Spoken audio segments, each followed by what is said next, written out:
Thank the gentleman for yielding and also for his leadership in the Western Caucus and on these important issues that mean a lot to places like the 4th District of Arkansas, to all over rural America, where out-of-touch policies in D.C. have a negative impact on people's daily lives and just being able to earn a living, to pay their taxes, and to provide the goods and services that the rest of the world needs. So I appreciate you hosting this special order.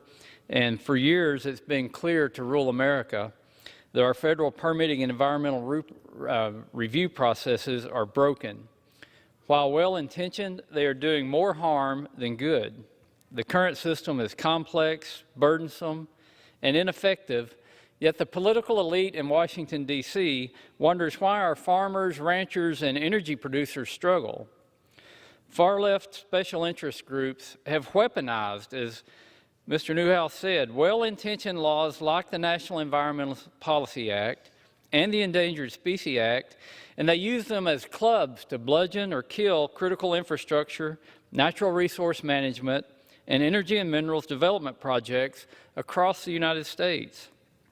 Delays in environmental regulatory systems are especially acute. In 2020, the Council on Environmental Quality showed that the average time for a federal agency to complete a final environmental impact statement through the NEPA process, again, Mr. Newhouse quoted this number, is 4.5 years, but that's the average number. 1/4 of all projects took over 6 years to complete. That's more than red tape, that's a roadblock. That's why Republicans support the Builder Act to streamline the NEPA process and benefit communities looking to improve infrastructure investment. My district, like many others in the Western Caucus, is built on the agriculture industry. And I hear over and over from hardworking Arkansans who are simply trying to make a living through the sludge of government regulation.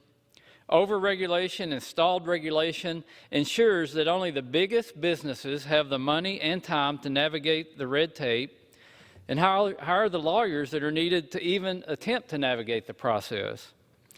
This is the kind of big government that puts local, small operators out of business. It stamps out small business operators and honest competition in one foul swoop. The message from rural America is clear. Government needs to get out of the way. More than that, government needs to be part of the solution and not part of the problem. I think government's forgotten that it's the government of the people, by the people, and for the people, and that if you work for the government, you work for the people. It's not the other way around. There's no doubt that we should be good stewards of our environment and communities, but too often the free market, unburdened by government, is seen as the enemy of both. This is simply false. Streamlining a permitting process shouldn't be partisan, political, or picking sides. It can be a win for the environment, the economy, and our communities simultaneously.